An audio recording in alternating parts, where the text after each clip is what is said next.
वाणी के वेग, मन के वेग और क्रोध के। अगर क्रोध के वेग को सह गए तो अगला हिंसा का वेग, वो अपने आप सह जाओगे, क्योंकि क्रोध से ही हिंसा होती है। हिंसा का वेग, वाणी के द्वारा बहुत हिंसा होती है। ऐसे कठोर वचन बोल दिए जाते हैं जो हृदय को चुभते रहते हैं। बाहर का डंडा लगा है, पिटाई हुई तो 2-4 दिन में ठीक हो जाएगा, लेकिन हृदय में जब पिटाई की जाती है कठोर वचन के द्वारा, तो 10 साल बाद अगर दिखाई दे तो फिर ये वो बोला था, ऐसा बोला था, वो हृदय में घाव बना रहता है। वाणी का हिंसात्मक स्वरूप प्रायः क्रोधी जनों में ही पाया जाता है। अगर क्रोध वेग को सह गए तो वाणी के द्वारा हिंसा नहीं होगी, और मन के द्वारा मलिन हृदय में हिंसा का भाव होता है कि चलो हम वैष्णव में मारेंगे तो नहीं, पीटेंगे तो नहीं आपको, लेकिन भगवान तुम्हारा नाश करेंगे, भगवान बहुत जल्दी, ऐसा भाव मन में, ये भी हिंसा है शरीर के द्वारा। तो ना वाणी के द्वारा, ना मन के द्वारा, ना शरीर के द्वारा। क्यों? उसके हृदय में भगवान बैठे हैं, हमको उनको रिझाना है, हमें निर्दोष होकर भगवत प्राप्ति करनी है। ये हजारों दोषों की पंक्तियां यहां हैं। कोई कह दे हम निर्दोष हैं, हमें लगता है कि यही सबसे बड़ा दोष है। नहीं तो अंदर देखा जाए ना, तो क्रम क्रम से धीरे धीरे निर्दोष हुआ जा रहा है प्रभु की कृपा से। कोई जन्म से निर्दोष नहीं होता, वो तो अवतार होते हैं भगवान के। एक पद में था, शरण जिसको ले ली हृदय से लगा, और विषय पंख से धीरे धीरे, क्रमशः विषय पंख से धीरे धीरे उसको हटाया। हित जो महाराज जी के लिए आए, हमारे हृदय को धीरे धीरे निर्विषय किया जा रहा है।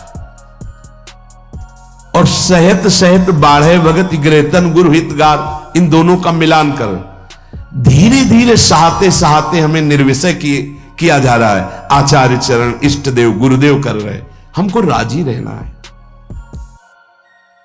जैसी परिस्थिति है, जैसी भी हमें गुरुदेव रख रहे हैं, इष्ट देव रख रहे हैं, हमें राजी रहना है। इससे क्या होगा कि हमारे अंदर क्रोध नहीं आएगा, गुस्सा नहीं आएगा। नहीं, ये इतना बेईमान मन है कि इष्ट देव पे भी गुस्सा कर सकता है, ये आचार्य पे भी गुस्सा कर सकता है, ये परम कृपालु गुरुदेव पर भी गुस्सा कर सकता है।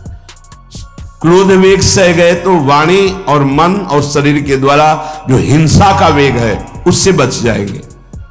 फिर कह रहे हैं उदर वेगम, उदर वेग भूख। आप लोगों को तो हमें लगता है कि इस वेग को सहना ही नहीं पड़ता।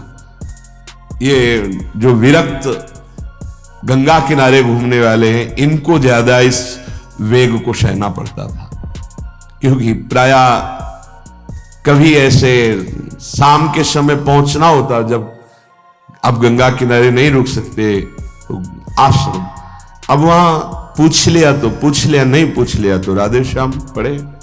अगर कोई मंदिर मिल गया तो हम आश्रम आदि कोई खोजना ही नहीं, गांव में तो जाना ही नहीं है, क्योंकि नवीन अवस्था में कभी गांव में भिक्षा भी नहीं मांगी, आकाश वृत्ति का ही आश्रय लिया जो शास्त्र सम्मत। गांव में कभी पूरे जीवन में किसी गांव में किसी एक रात्रि किसी घर में कभी शयन नहीं। गांव के किनारे मंदिर मिला या कोई आश्रम संत जनों का, वहां भूख के वेग को जो सह जाए तो भजन में बहुत रुचि हो जाती, क्योंकि भजन से चित्त हटेगा तो भूख व्याकुल करेगी, और उसकी व्याकुलता से बचना है तो भजन में लगना पड़ेगा। और आपको सच्ची कहते हैं कि कई कई दिन भोजन न मिलने पर भी शरीर में गंगा जल के कारण कभी कमी महसूस नहीं हुई। जो दूध में पावर है उससे अधिक सामग्री गंगा जल में है। अब वो बहुत से ऐसे नगरों के समीप से गंगा मैया निकली जहां से बड़ी बड़ी फैक्ट्रियों का, तो नहीं, बहुत सुंदर गंगा जल, वो तो सुंदर है ही, था, है, रहेगा। अपने लोग बड़े बड़े ऐसे नाले ऐसे जिससे वो भाव तो है पर वस्तु तत्व है, पर जो दृश्य है